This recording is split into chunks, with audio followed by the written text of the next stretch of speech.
place you can find. Glad to see that I could help make your life a bit easier. But have you ever thought of how I felt? You need to think about your behavior.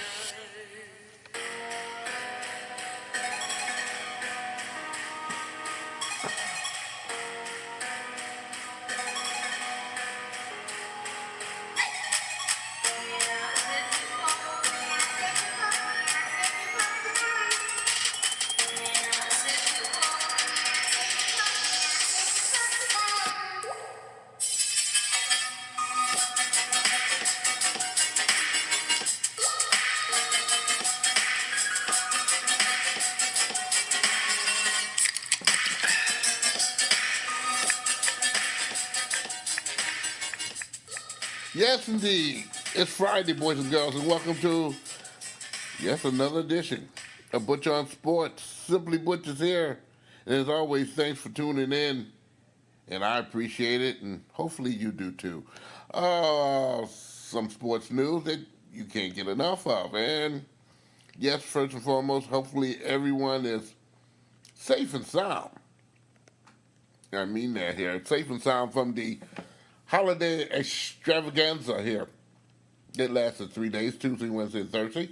I think Tuesday, Wednesday, and Thursday because it was the legal days that you could pop out firecrackers and get away with it. Because you did it today and the police catch you, you're going to jail.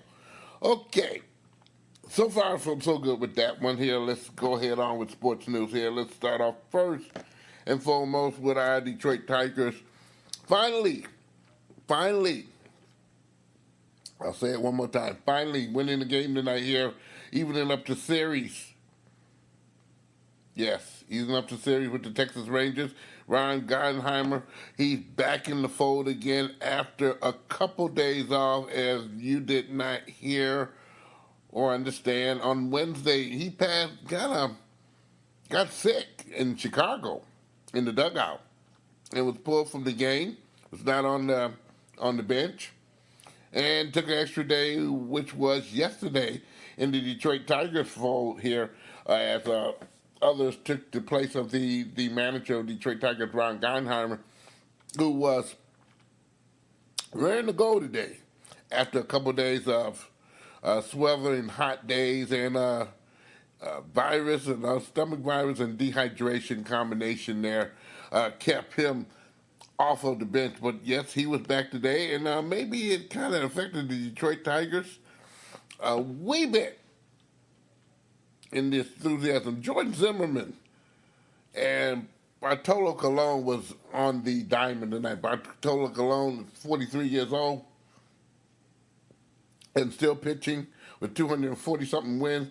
I'm quite sure this guy's going to go to the Hall of Fame. Latin American pitcher of the Texas Rangers, going against Jordan Zimmermann. So far this year, the Detroit Tigers best. But Jordan Zimmermann and Bartolo Colon, they show how it was done the old-fashioned way here.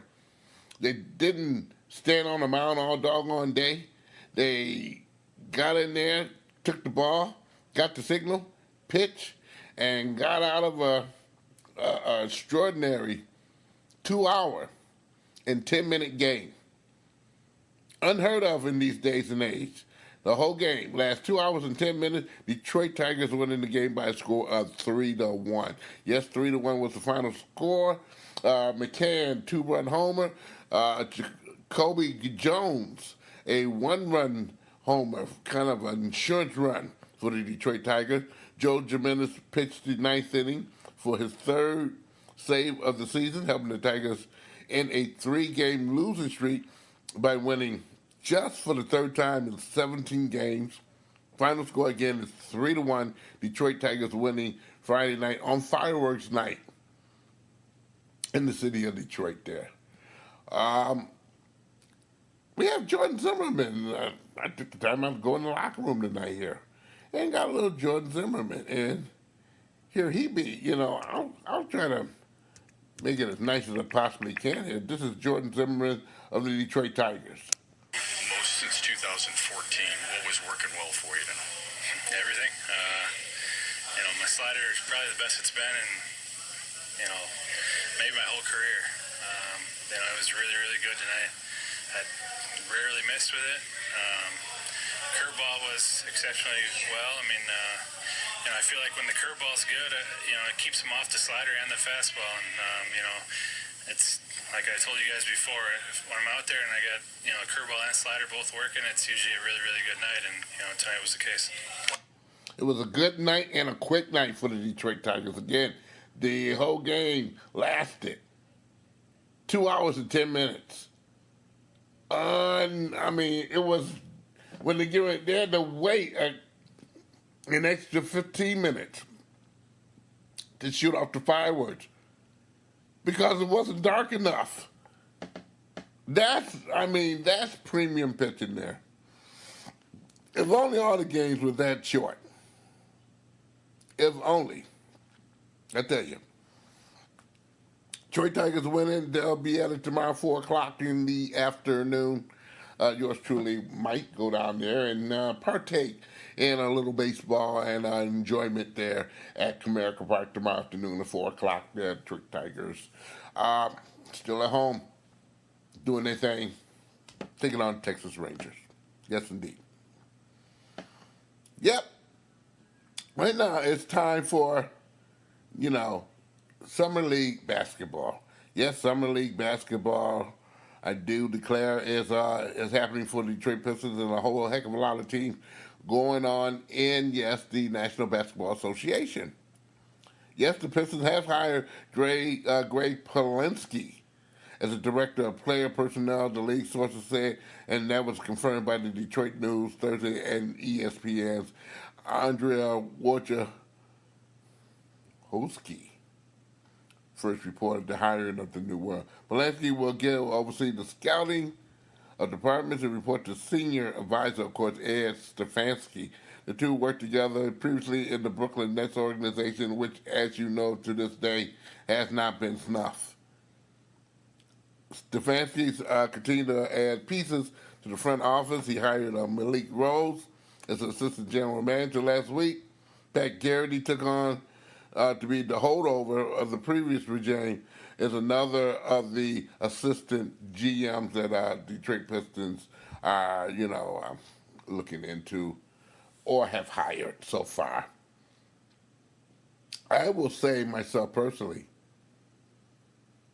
I think they got it all together now where basically the Pistons can now move forward.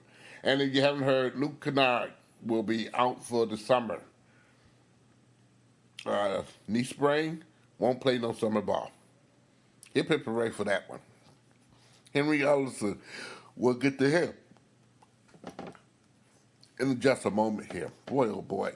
Clifford Rozier, if you have not remembered this guy used to play for the Louisville basketball team star. He's a first-round pick for the Golden State Warriors. He died at the age of 45 years old on Friday, after suffering a heart attack. The McDonald's All-Star All-American was named to the states of Florida Mr. Basketball in 1990. Rozier started for Louisville in 92 through 94 after transferring from North Carolina.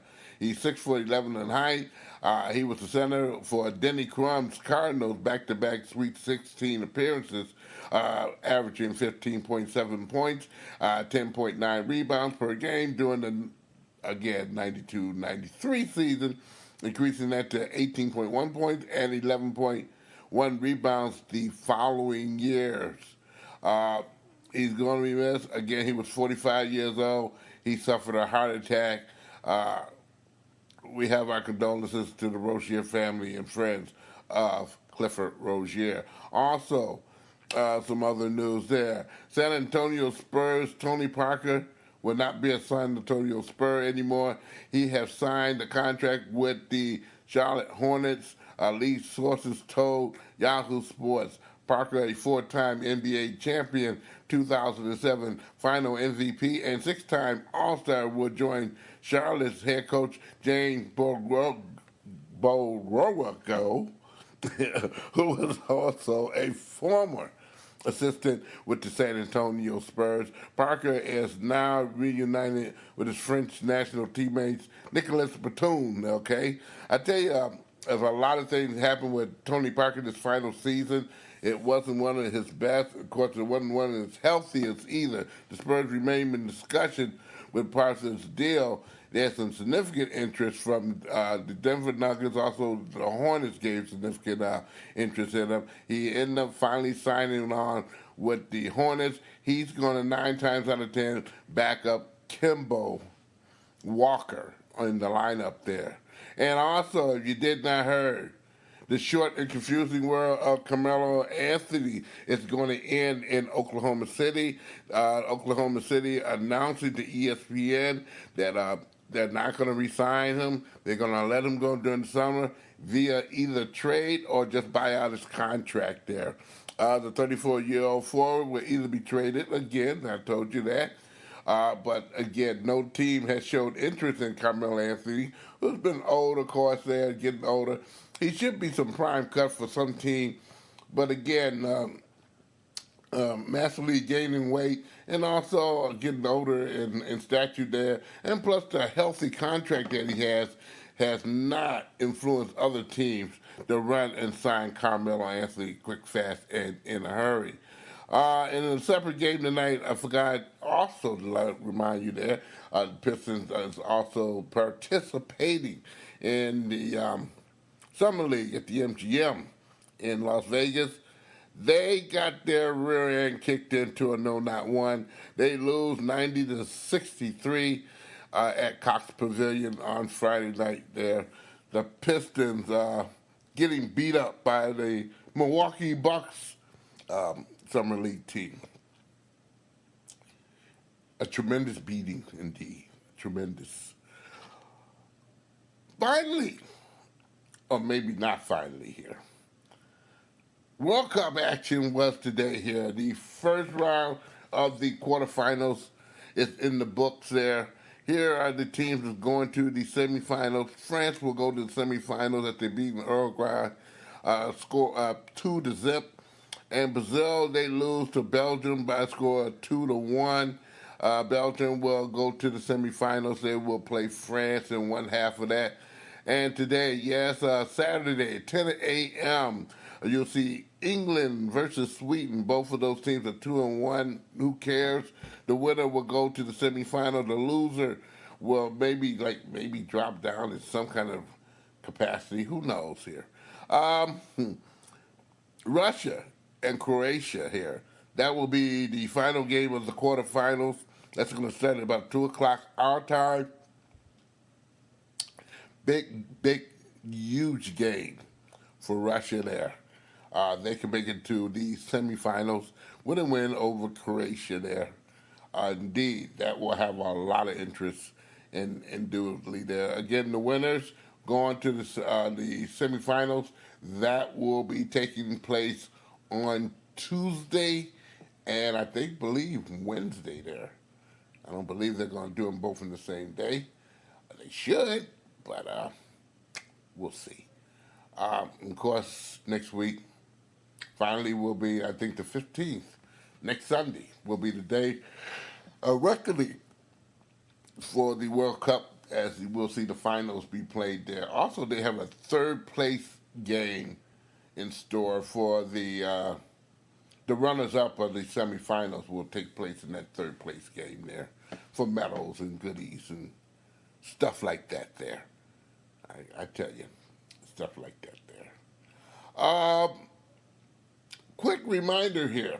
Next week, Friday, at Little Caesars Arena, the Big Three is going to be in town. Oh, yes, the Big Three is a 3-on-3 basketball league that's going on, headed up by Ice Cube, okay? And it will be at the not the Joe Louis Arena, but Little Caesars Arena next week on Friday. Matches start at 7 o'clock. You can check out the first hour of the show on Fox Sports 1. But from 8 o'clock on, it will be fresh and furious Big Three basketball on Fox until the end of dawn. Then that starts at 8 o'clock, I do believe. until it ends around about 10 after 11 or something of that nature, all depending how fast or how slow those games are going. You can see 4 big games there. They go up to 50. And of course, you got to win by deuce, of course, there.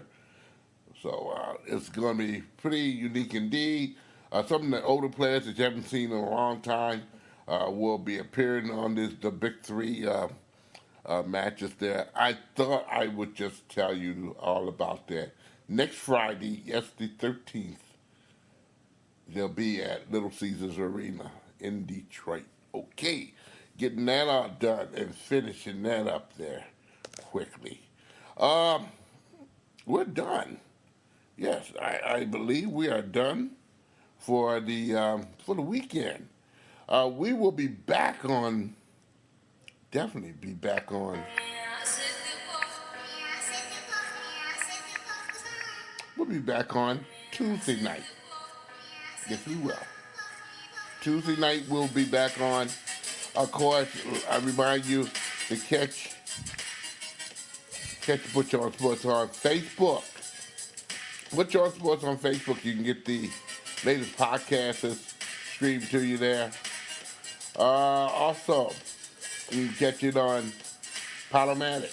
Type in simplyButchToo.Podomatic.com. You can also get the podcast on, yes, you can also get it on iTunes as well as the game show. Scott Nason's big invention, The Game, is a show that we do on Monday nights. I'll be on from 6:45 until the end of the show. Of course, we'll do some podcasting between the 7 and 8 o'clock hour. We'll be on live on, yes, the Eagle, 95.1 WUPN, okay? Also, some other goodies on there. You can go to popbeat.com, the game show, and check out the podcast there. Also, the other shows, The Game. Also, Dave McKay's shows at the Sports Center Lounge, as well as Boston Pieces on Thursday. And much, much, much more. And also a YouTube channel, Scott Nason Sports, on his YouTube channel there. You can catch that too. And some of our shows. Plenty there for you there. I want you all to have a great, great weekend. It's a little bit cooler outside. You should be able to go to bed with no stuffiness. Okay? Hey, have a good one. Butch On Sports is a presentation of Oh My Darling Productions. Again, have a great weekend, everyone.